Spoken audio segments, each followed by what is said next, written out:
issus de la diversité. Je dis pourquoi? C'est pas une solution plaster. C'est pas parce qu'on habille, mettons, un Italien, une personne d'origine haïtienne, tout ça, en policier, que soudainement, c'est pas ça l'idée.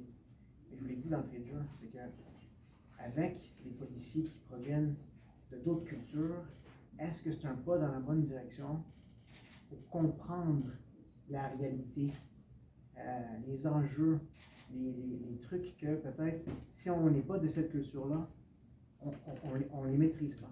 Okay? Moi, les Italiens, vous savez, moi je suis d'origine italienne, okay? Mes parents sont arrivés ici à 20 ans, et les Italiens, on crie beaucoup. Okay? On gesticule, on parle avec nos mains.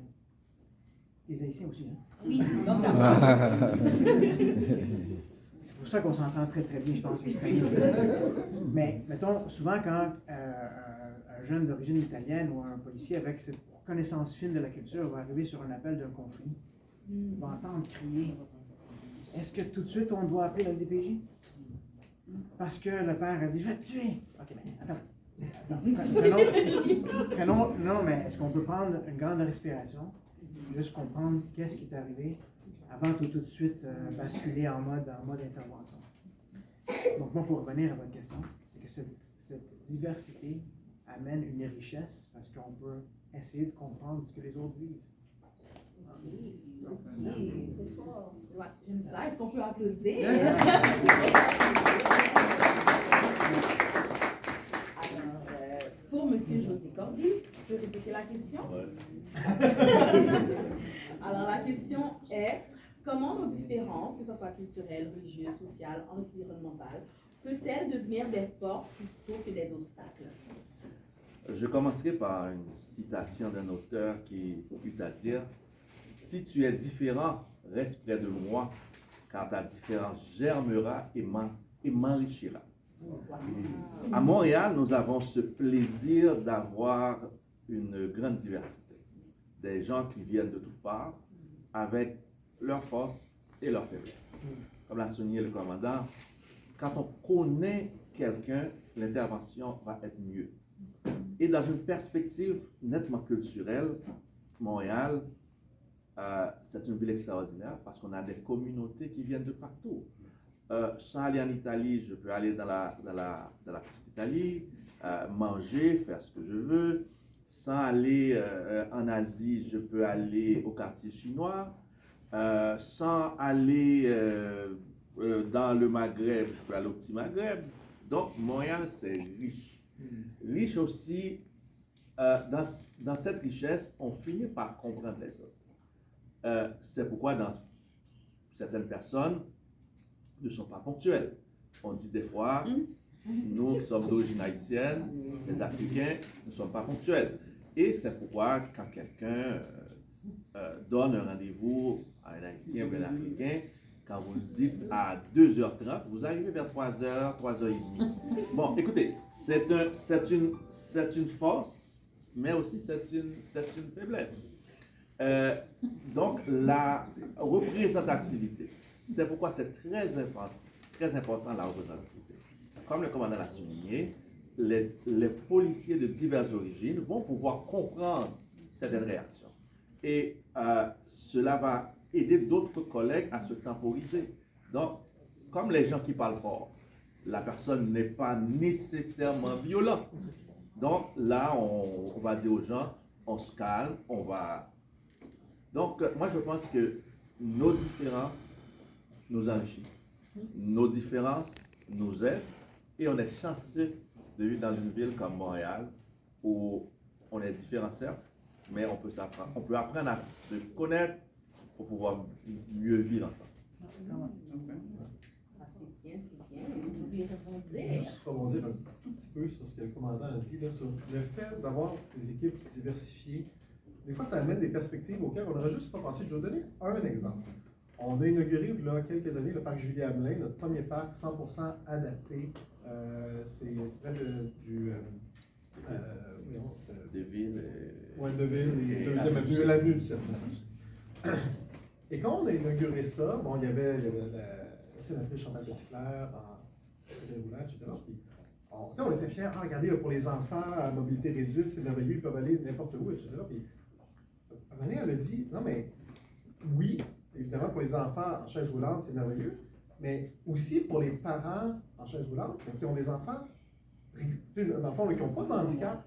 Parce que, est-ce que vous imaginez à quel point c'est dur pour un parent en chaise roulante de ne pas pouvoir accompagner son enfant dans des modules, parce que si le module n'est pas adapté, eux ne peuvent pas accompagner leur enfant. Puis c'était comme. Puis, je me rappelle encore, finalement, je dis, mon Dieu, ça fait des années qu'on fait des modules ou des parcs. Ça, j'ai toujours pensé de la perspective d'un enfant qui avait un handicap, jamais de l'autre perspective. Donc, des fois, juste d'avoir des équipes diversifiées, ça amène des points de vue auxquels, même si on était sensible à ça, on n'avait juste jamais pensé parce qu'on l'a jamais vu. Merci. Et le public, que pensez-vous des interventions de nos invités? Alors, j'ai une motion. J'ai une motion à la parole de notre grand conseiller, M. Corville. Alors, il a dit que l'haïtien, il y a un problème de ponctualité chez l'haïtien. Alors, je veux dire, ce n'est pas général. Par exemple, si l'haïtien a un rendez-vous de travail, il viendra à l'heure. Et si on doit donner une certaine somme d'argent à l'haïtien, à 3 heures, il va venir à 3h moins quart. Pour le voyage aussi. Ah oui, pour le voyage aussi. Alors ça me gêne quand même d'exposer mes concitoyens, mais Voltaire, le grand écrivain français, il a dit « J'ai pas pu sauver Calas, mais j'ai sauvé la vérité. » Et aussi, je m'excuse pour le retard. C'est bon? On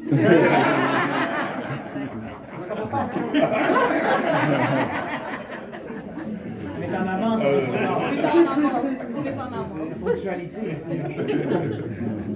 C'est bon. Alors, ça va être la dernière question. Non, ça va être l'avant-dernière question, je m'excuse. Quelle action simple chacun de nous peut-il poser pour cultiver un climat de paix dans sa communauté?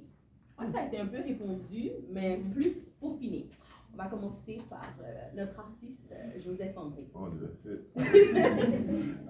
Moi, j'ai eu un bon laboratoire. Donc, je suis fils unique dans une maison. Il y avait maman, mes 2 sœurs. Donc, ça veut dire que depuis à la maison, on m'a appris la loi, ce qu'on appelle l'égalité. Donc, moi, je n'étais pas le grand frère. Et jusqu'à maintenant, j'ai une relation avec mes sœurs. Donc, je suis le frère. Donc, ça commence à la maison. Pour ces raisons, il faut être conscient de cette réalité-là. Donc moi, on m'a appris carrément un samedi, au lieu d'aller jouer le football, c'est le jour qu'on fait la lessive, il faut que tu participes, mon gars. Parce qu'on ne sait jamais plus tard. Et ça m'a rendu service aujourd'hui. Donc l'éducation, c'est très important. Donc, moi, malgré que j'étais fils, mais je n'ai pas été élevé comme enfant roi. C'est ça notre problème très souvent. On a des enfants rois, on n'arrive pas à contrôler. Et plus tard, c'est la police qui doit intervenir, c'est les tribunaux, etc., etc. Donc, la police. Donc, là, ça devrait commencer à la maison, d'essayer de former cette personne-là, en leader aussi, et en plus de comprendre que le partage. Une autre chose aussi, moi, je suis le premier de la famille, donc moi, je devrais aider mes soeurs à faire les devoirs. Et puis, bon, maman, après. Donc, ça commence comme ça. Aujourd'hui, je n'ai pas de problème de compétition. Donc, un artiste que je peux aider, puis demain, il expose au musée, bravo. C'est parce qu'à la maison, on m'a appris, tu fais ta part. Notre part, c'est le quotidien. Moi, je disais à un moment donné à ma blonde, et puis on a une autre version, je dis, chérie, moi, quand je m'assois, je demande, qu'est-ce que je peux faire pour l'autre aujourd'hui pour le rendre heureux ou heureuse et me donner un sourire.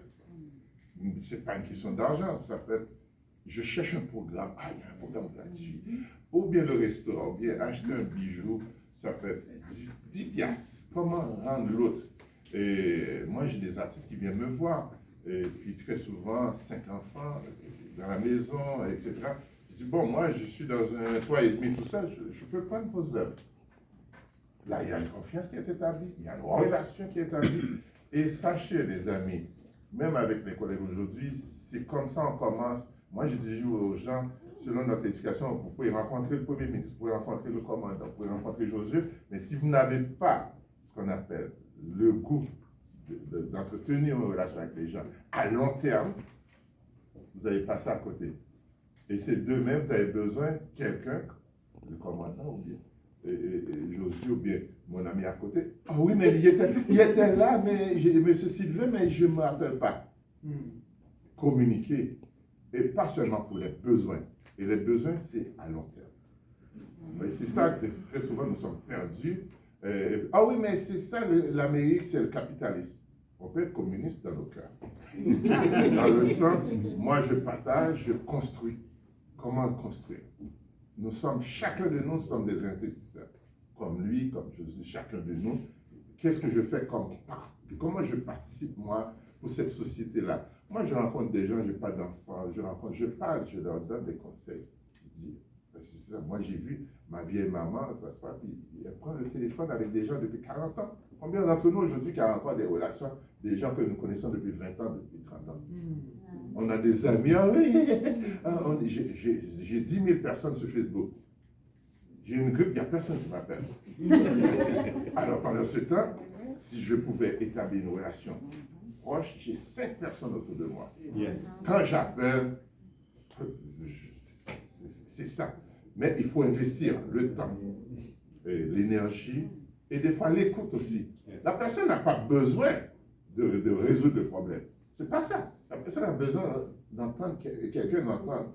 Et des fois, ok, je comprends. Et puis je vais prier pour vous, selon votre religion. Je vais vous envoyer de l'énergie positive. Je vais penser à toi pour que ce problème-là trouve une solution. Il faut participer là-dedans. C'est ça notre problème. On prend le téléphone qui est important. Non, tous les appels sont importants. Toutes les personnes sont importantes.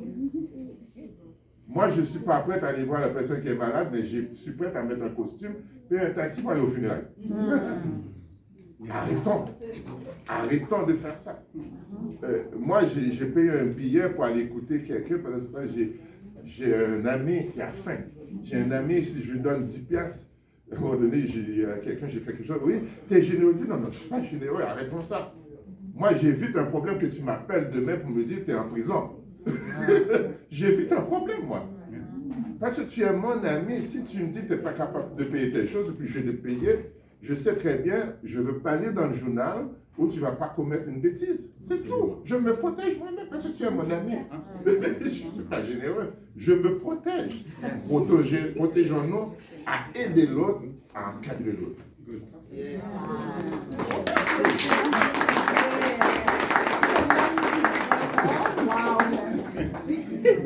Est-ce que je vais répéter la question parce que vous avez tellement dit des choses. Quelle action simple chacun de nous peut-il poser pour cultiver un climat de paix dans sa communauté? On va ensuite prendre le commandant Salvatore. Est-ce qu'on peut changer la question? Non, on va la changer. Oui, on va la changer. Pas pour qu'est-ce qu'on peut faire, mais c'est que chaque personne, ce qu'elle doit faire. Okay? Parce que moi, je l'ai dit dans le trésor, la paix, la sécurité publique, c'est une responsabilité partagée. Okay? Ça ne peut pas juste arriver à la police pour être en charge de ça. L'implication parentale. J'ai ma mère et les papas à la maison. C'est que si on est, parce que j'ai 2 filles moi aussi, si on n'est pas présent auprès de nos enfants, après ça, on se pose des questions à savoir, mais qu'est-ce qui arrive avec eux?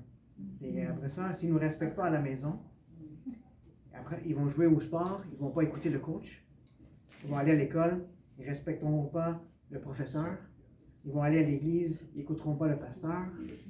Et là, on arrive que moi, je dois les arrêter. Donc, c'est mon travail à moi. C'est pas juste mon travail. C'est que tout le monde doit partager cette responsabilité d'être impliqué, puis de former nos jeunes, de dire comment ils peuvent contribuer à la paix. Comment on peut prendre un pas de recul, un geste très très concret, là, c'est avant de se fâcher rapidement, là, un pas de recul. Une grande respiration. OK. Ce véhicule-là qui bloque mon entrée, est-ce qu'il m'empêche de sortir ou est-ce qu'il fait que bloquer de quelques pouces? OK. Bon. Mais la madame à côté qui a pelleté sa neige un petit peu plus chez moi, est-ce que c'est la fin du monde? Non, mais est-ce que c'est la fin du monde, vraiment? Et est-ce que ces conflits-là doivent dégénérer? Moi, je pense que non. Donc, c'est pour ça que je dis que c'est vraiment, chaque personne doit s'impliquer dans cette paix-là. Prenons un pas de recul. Pensons à ce que c'est l'autre personne de nous. Puis encore là, hein, quand je parle comme ça, je ne cherche pas à dédouaner mes policiers. Parce que c'est des êtres humains. Chair et os. Avec leurs péchés, avec leurs points forts, avec tout ça. Okay? Mais tranquillement. Est-ce qu'on peut prendre un pas de recul et dire qu'est-ce qu'on peut faire pour améliorer en essayant de comprendre l'autre, et en pas se fâchant tout de suite. Le pas de recul. Moi, c'est ce que je veux dire. Merci, merci. J'ai amené des compléments, en fait, là, par rapport à ce qui a déjà été dit, puis je suis complètement d'accord. On avait fait, l'arrondissement avait payé une étude, notamment sur la criminalité au niveau des jeunes. Puis, un des éléments qui arrivait au sommet, c'était le contrôle des émotions.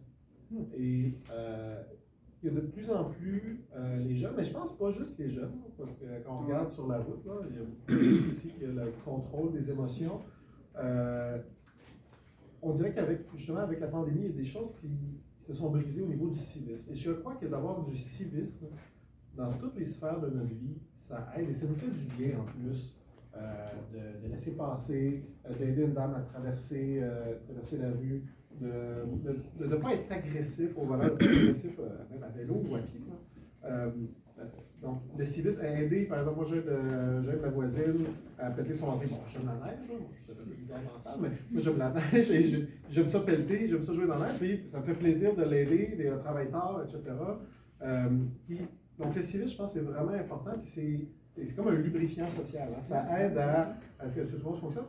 Peut-être un autre point aussi, la beauté. Si on peut, là, je veux dire, instinctivement, là, on aime ça. On aime ça la beauté, on aime ça les belles choses, on aime ça les fleurs, on aime ça, on n'aime pas ça voir des déchets traîner, des choses comme ça. Donc, de prendre soin autour de soi, si on est capable, ça embellit notre quotidien. Et je crois que quand on a un quotidien qui est agréable à l'œil, qui est agréable à circuler, qui est agréable, on est moins stressé collectivement. Et après ça, ça nous permet de mieux gérer nos émotions. Des fois, il faut les contrôler activement, mais des fois, quand le milieu t'aide naturellement à t'apaiser, je pense que ça aide également. D'accord, merci. Et pour vous, M. Corville? Donc, moi, je dirais deux choses. Tout d'abord, pour résumer tout, je ferai référence à la prière de Saint François d'Assise. Seigneur, fais de moi un instrument de ta paix. Donc, moi, j'aimerais être ce communicateur de paix, et cela se fait par mon implication politique, en servant de tout mon cœur les citoyens, en leur disant la vérité. Et aussi, quand c'est possible, c'est possible. Quand c'est pas possible, je vous dis non. Donc, je pense qu'on doit être cet agent de paix partout, agent d'aide. Je me rappelle dans l'une de mes fonctions comme bibliothécaire à la grande bibliothèque, j'étais responsable du département de référence. C'est-à-dire, le citoyen t'appelle pour n'importe quoi. Le citoyen appelle, veut savoir c'est quoi la météo. Le citoyen t'appelle pour savoir c'est quoi le taux du dollar. Ou bien le citoyen t'appelle pour savoir quels sont les numéros gagnants de la loto. Mais aussi, des fois, les citoyens nous appelaient et on sentait que c'est juste quelqu'un qui avait besoin de quelqu'un pour parler. Donc, cela a développé l'écoute en moi et cela, je le transfère aux citoyens. J'écoute. Souvent, je ne peux pas faire grand-chose, j'écoute. Est-ce que je peux... Oui, vous pouvez, bien sûr. Ça me fait penser à une histoire parce que ça fait longtemps que je suis pas ici, ça fait 24 ans, bientôt 25 ans. Et je me souviens quand je travaillais avant dans l'ouest de la ville, il y avait une madame qui m'a appelé pour une plainte d'introduction par infraction. C'était quelqu'un qui a voulu venir voler chez elle. Mais c'était l'hiver. Donc, moi, comme policier, j'arrive là, et la première chose qu'on fait, c'est qu'on regarde, OK, mais y a-t-il des traces de pas en arrière qui dit que la personne est... Je regarde, rien. Pas de traces de pas. n'y a pas de trace d'infraction. Il n'y a rien. Là, je rentre à l'intérieur pour prendre le rapport et je vois que la madame, elle est là. Il y a des biscuits au lieu de table. Il y a une tasse de café. Il y a le. Hein? Fait que la madame, là, elle avait que besoin de parler à quelqu'un. Elle avait que besoin. Donc, elle a appelé le 911. Puis elle a dit, moi, quelqu'un a essayé d'entrer chez moi. Donc, moi, j'aurais pu dire, madame, votre plainte est non fondée, et puis dérangez pas le 911, puis allez.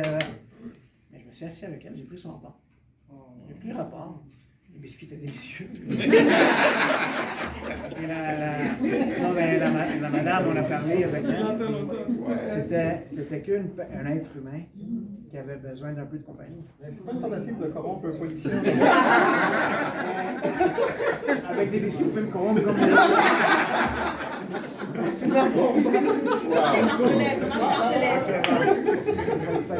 Pour ajouter à ce que le commandant a dit, c'est plutôt quand on arrivait ici, il y a 30 ans, il y avait Belle Canada. Aujourd'hui, il n'y a plus Belle. Avant, les gens faisaient ça, on appelait chez Belle, parce qu'ils profitaient à vous vendre quelque chose. Donc les gens utilisaient Belle à moi, c'est ça. Donc vous étiez.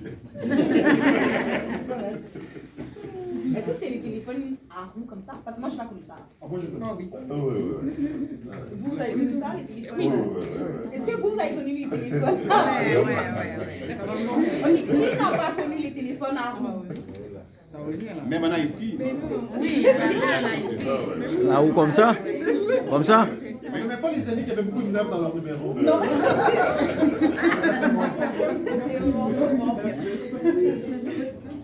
Alors, ça sera la dernière question. Je ne vais pas poser la dernière question, je vais aller en freestyle.